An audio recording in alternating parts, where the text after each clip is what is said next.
முத்துவேல் கருணாநிதி ஸ்டாலின் என்னும் நான். திரு முத்துவேல் கருணாநிதி ஸ்டாலின் அவர்களுக்கு வணக்கம் சார். ஒரு காலேஜில் கொஞ்சம் வருஷம் வேலை பார்த்துட்டு ரிட்டையர் ஆகி போகிற ஒரு ப்ரொஃபஸருக்கு கூட அந்த காலேஜே சேர்ந்து ஃபேர்வெல் அப்படிங்கிற பேரில் நன்றி கடன் செலுத்துவாங்க. அப்படி ஒரு மனநிலையில் தான் இன்றைக்கி நாங்களும் இருக்கோம்.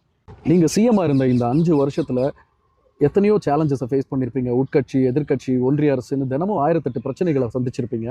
ஆனால் முத்துவேல் கருணாநிதி ஸ்டாலின் என்னும் நான் அப்படின்னு பதவி ஏற்றுக்கிட்ட அந்த நிமிஷத்திலிருந்து 3 வாரம் முன்னாடி வந்த டீலிமிட்டேஷன் வரைக்கும் எங்களுக்காகவே உழைச்சி, எங்களுக்காகவே போராடி, எங்களுக்காகவே பல நலத்திட்டங்களை உருவாக்கி கொடுத்த ஒரு ஆகச்சிறந்த தலைவனுக்கு குறைஞ்சபட்சம் ஒரு நன்றியை கூட இந்த நேரத்தில் சொல்லலைன்னா நாங்கள்லாம் மனுஷங்கன்ற கேட்டகரியில் வருவோமான்னு எனக்கு தெரியல சார். மனுஷங்க மனசு வேணால் கல்லாக இருக்கலாம், ஆனால் கல்லுக்கு கண்டிப்பாக மனசு இருக்கும்னு நம்புறேன் சார் நான். நீங்கள் எங்களுக்கு கட்டி கொடுத்த hitech schools, hitech libraries, government hospitals, fintech parks, Tidel parks, உங்களால் நிறுவப்பட்ட 100கணக்கான இண்டஸ்ட்ரீஸ், இப்படி ஒவ்வொரு கட்டிடமும் அதில் உள்ள கற்களும் செங்கற்களும்